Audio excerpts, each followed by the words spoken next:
Ladies and gentlemen, namaste. My name is Ankit Jhamb.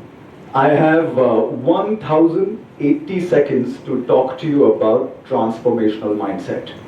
And I promise I'm going to make this count for all of us. But before that, I'm going to do something which I think has never happened on the TED platform. So just give me a minute. I want all of you to see this. It's a pill. What if I were to tell you that if I pop this pill, it could cause certain chronic, severe symptoms? Which basically means that the blood circulation and the oxygen supply in my brain would drastically reduce. It can cause severe headaches. Do you want me to pop this pill? Okay, it's a rhetorical question. I'm going to pop the pill.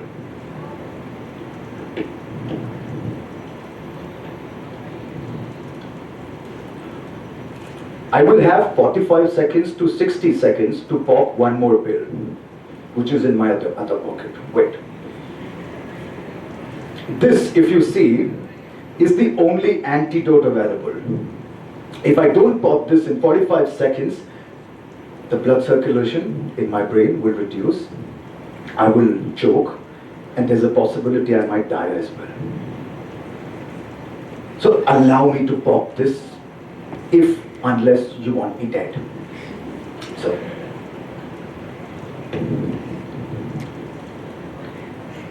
I think I feel better.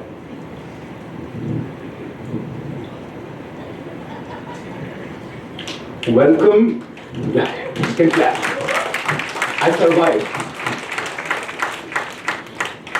But here is the point which you can't miss, people. Welcome to the world of mindset.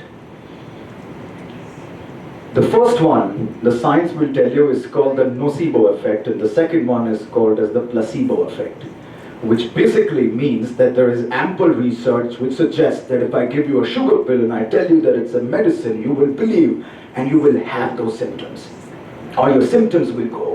Which also means that if people think that a particular treatment is painful, it is for them because that's how they think. That's mindset, which we don't get it. But there's more. If I were to really convince you and offer you a sugar pill, and I call it potassium cyanide, 70% of you will face the same symptoms just the way when people gulp potassium cyanide. Can you believe that? But there's an antidote to potassium cyanide. It's called sodium nitrate or sodium thiosulfate. I'm not making this up. You can Google. When I give that medicine to you and your brain really believes that, boss, this medicine can save my life, in that moment itself, in the next 45 seconds to 60 seconds, your brain starts to feel better. The common thing is mindset. It's that silent, invisible superpower, sometimes constructive, sometimes destructive, that has the capacity, the potential to change the physiology of the body. It changes the goddamn biochemistry, and yet we don't accept it. But my talk's not on mindset, my talk is on transformational mindset. So what is transformational mindset? Let me take you back to the year 2005. At that point of time I was living in Saket, and I had a house and I had a little cute balcony facing the trees and the temples. I would sit there at the balcony and I would some days read books. I remember one particular evening randomly picking up a book, opening it up, and the book said very weird stuff. It said there are 84 lakh species on planet Earth. Now, take a pause, hold on. 84 lakh species. It's unimaginable. The book was Bhagavad Gita. The book told me that there are about 9 lakh species of only water animals. There are about 11 lakh species of trees and plants. There are about 30 lakh species of quadrupeds. Quadrupeds, living beings which walk on the 4 legs. There are about 20 lakh insects and reptiles. I don't know what was happening, but the book also said that there are 4 lakh different kinds of human beings. I thought human beings are just human beings. 4 lakh different kinds of human beings. But you know what's amazing? Out of 84 lakh, only 80 lakh species, they have zero transformation in their life by choice. They don't transform by choice. The God, the nature, the divinity, it took care of them. You gotta look at a larva. The larva by design has to become a caterpillar. Caterpillar by transformation process, which is not its call, has to then become a butterfly. It's not deciding on itself. It's survival instinct. If a larva does not become a caterpillar, it will die. So 80 lakh species are transforming by the natural design. What happened to the rest 4 lakh species of human beings? Here is the problem. We think transformation is just growing up old. We think transformation is hands becoming strong and then hands becoming weak. We think transformation is my hair becoming gray. No. Only for human beings, transformation is a choice. Take it or leave it. And that's why some people go through it, some people don't. You can't beat that law. No God, no divinity, no nature, no design will transform you into something which you can't become. So here is what I'm going to do for all of you. I have 3 stories. You know, in Urdu tradition, there is a very famous technique called as Dastan Goi, where people bring stories from their life. I brought 3 stories from my life. I believe there are transformational stories for me. They gave me a magic formula to build transformational mindset. I've come to call it as PDA. For the young people in the room, it is not public display of affection. So, brace yourselves for story number 1, people. I think the year was 2015. I was driving my silver Ertiga. At that point of time, I was working in Gurgaon Cyber Hub campus. Just entered the premise, and I heard radio. On the radio, Ronak, the famous RJ, was talking about Nepal earthquake. 7.8 Richter scale. 9,000 people died. 22,000 people wounded. 8 lakh schools and households were damaged. I parked my car and there was a slight, small voice inside which said, this time, I'm not doing a shallow act of compassion. I got to do something. So I called up my wife.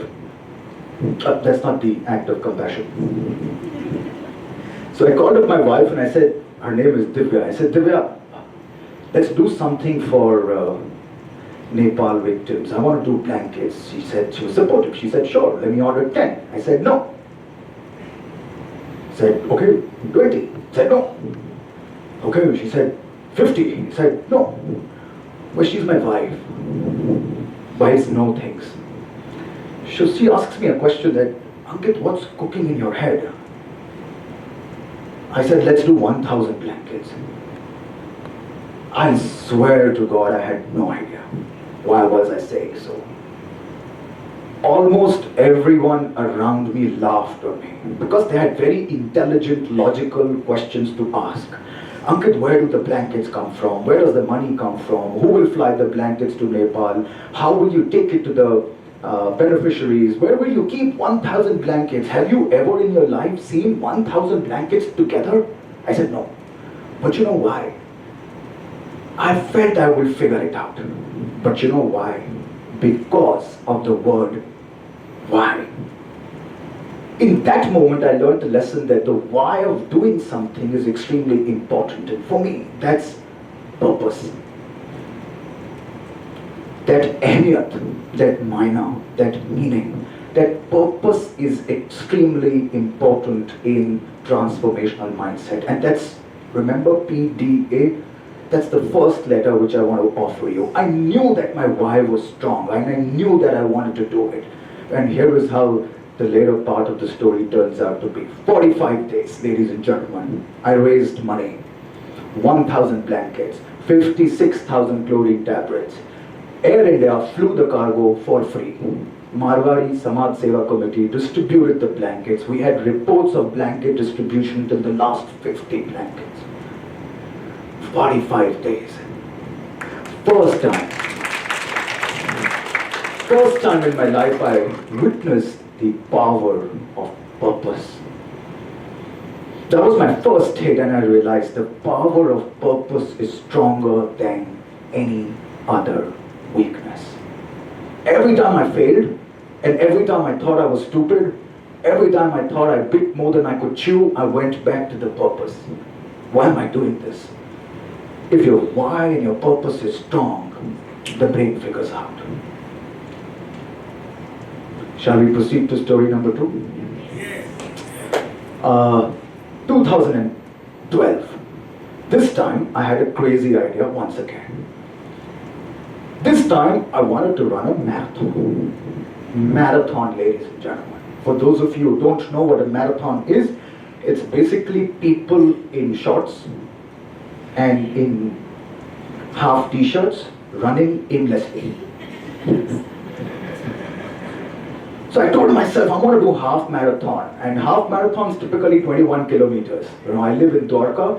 JIMS Kalkaji is 21 kilometers. Imagine me running from Dwarka in half pants for TEDx. So I told myself, I wanted to do a half marathon. And usual, my wife was little, but that story is for the later day. So why was I doing it? I had no answer. I wasn't honestly looking for a physical transformation story. No. I wasn't obese. No. I wasn't looking for money. No. I wasn't looking to flaunt it on social media. No. I tell you bluntly, why was I running a marathon? I was mentally weak. I was a quitter. If you've seen this movie, Scent of a Woman by Al Pacino, there's a part where he says that, when shit hits the fan, some people stay, some people run. I was the runner. Things would get tough, situations would get tougher, and I would leave. I would make excuses and leave. I was reconciling with the biggest weakness I had, that shit, I'm a quitter. Self-awareness for me came in various slaps on my faces in various forms, and I didn't know how to become mentally strong. All I knew was, listen, this thing looks tough, very physically challenging. Let me put my body through something which is so physically challenging, and hopefully the mind will get the message.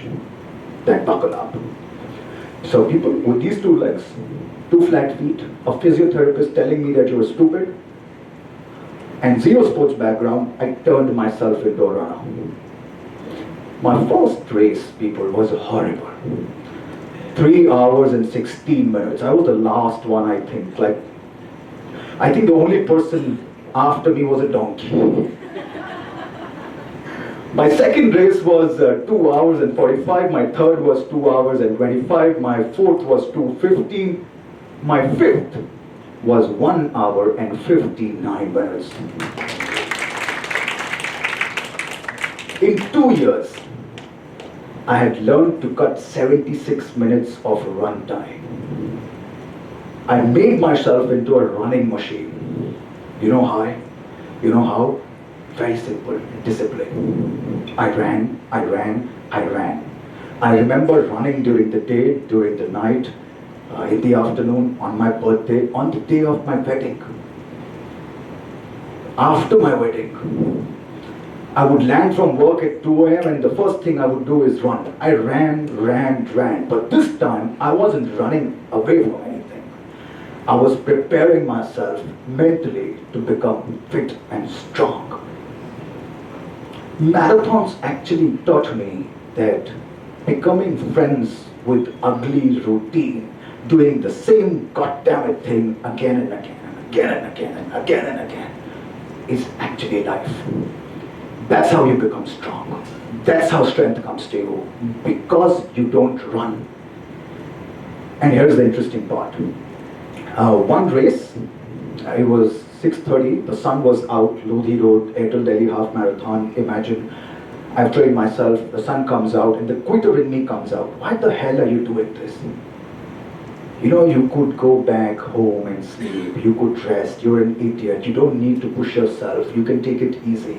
The quitter kept talking to me and I kept running because I put in the training. I put in the odd hours. I put in the passion, the jaspa and the shiddat to last the distance, and I lasted. Sometimes it's like you in a boxing ring with your own self.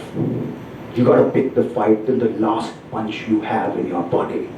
I picked every fight in that race because let me tell you, 21 kilometers in about 35-degree temperature is no mean joke.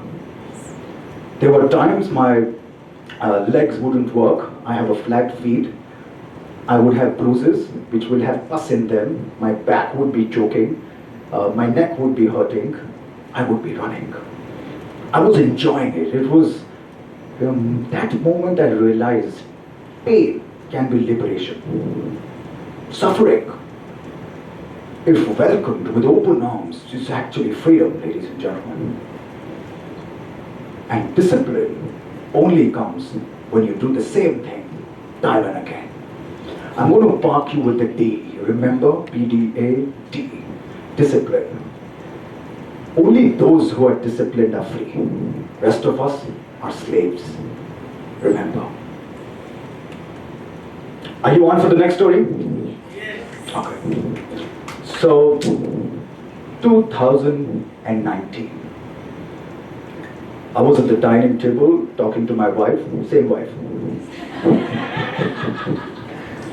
Divya.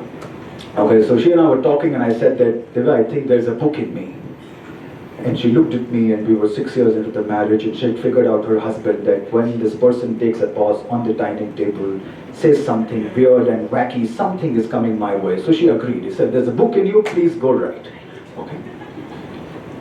As simple as that. So the day went by, the next morning I kept thinking about it. It's one of those moments where the idea hits you, haunts you, chases you, but you can't muster up the courage to pursue that idea. You know why? Because I had some really shitty voices inside my head.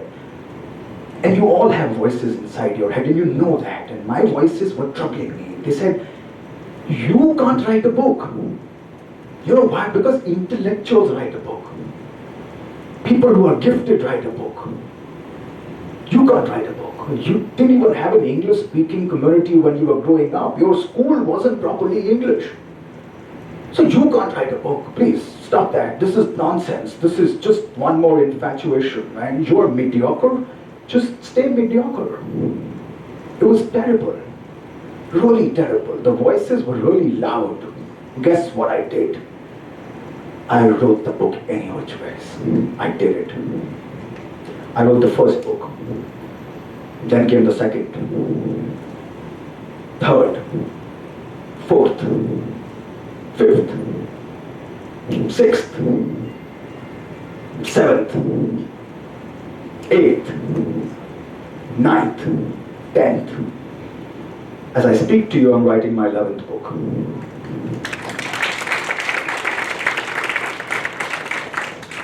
But let me be honest, the voices were very sharp. It was almost like a dog barking in your ear 24/7. Bow, bow, bow, bow, bow, bow. I lived with all of that while I was trying to channelize my creativity. It was difficult.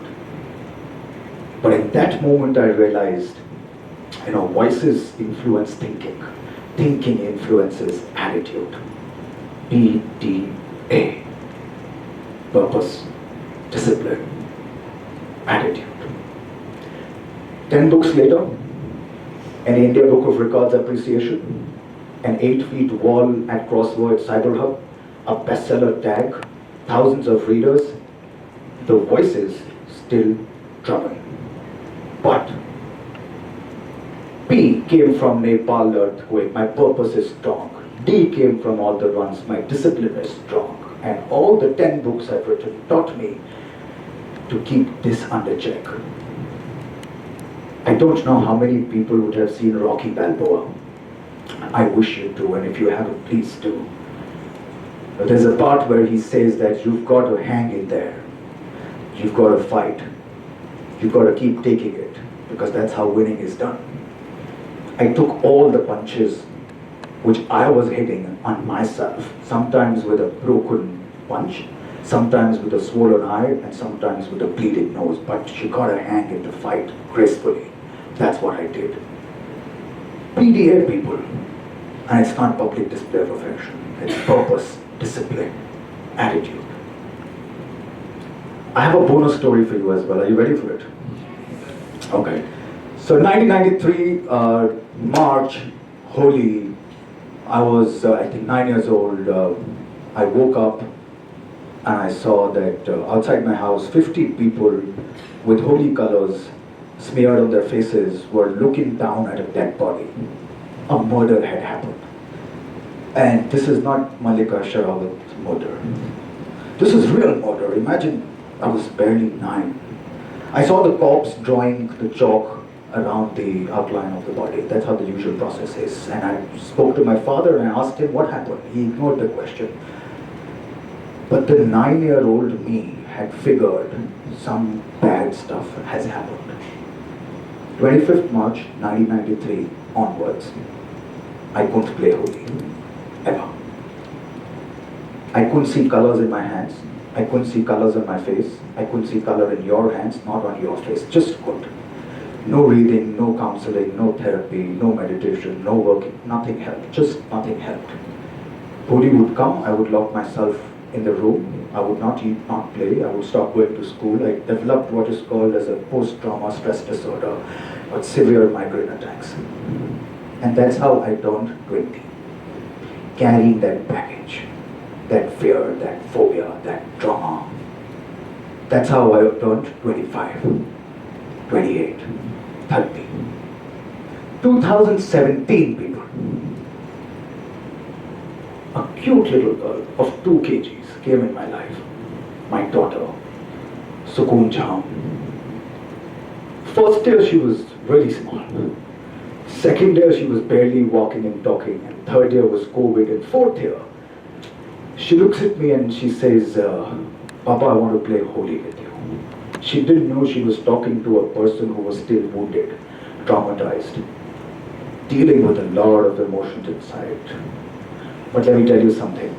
My father, the father inside me, was stronger than the scars of the childhood. In that moment I decided, I'm going to play Holi with her. I can't allow myself to transfer the fear to her. She needs to enjoy the festival. So I played Holi with her. I surrendered. I shivered. I trembled. She took the entire packet of gulal and she threw on my face, and I can't tell you what happened after that. She laughed and she hugged me and I healed. In that slight moment, I healed. 23 years it took me to transform into something. 23 years it took me to become that father, to deal with my trauma. Transformation sometimes takes time. But you know why? The same magic formula. My purpose was very clear. My daughter is not going to fall for my trauma. The voice is troubled, but remember, the books had taught me to be in the fight. I stayed in the fight. And then I applied discipline. You know why? Because I played in 2021, 2022, and 2023. 3 years of back-to-back really ugly Holi with my little one. I stand here today with these 4 stories because I have 2 messages to offer. At every point of the time you think of change or transformational mindset, here is what I want to plant in your head. Leave transformational mindset. It's actually transformation in mindset which is needed. I also want to tell you that I'm going to remember this. I'm going to remember this talk, this moment, your claps, your smiles. If you have tears in your eyes, I'm going to remember all of this for myself, for my family. And I want you to remember something. You're not a cockroach. You're not a larva. You're not an insect. You're not a mosquito. It's a choice to transform yourself. And if this is the moment, so be it. Let's transform now.